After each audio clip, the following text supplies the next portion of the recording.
पङ्कजवासिनि देवसुपूजित सद्गुणवर्षिणि शान्तियुते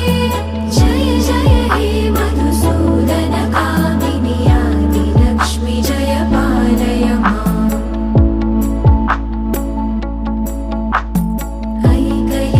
ऐकलिकल्मषनाशिनि कामिनि वैदिकरूपिणि वेदमये क्षीरसमुद्भव मङ्गलरूपिणि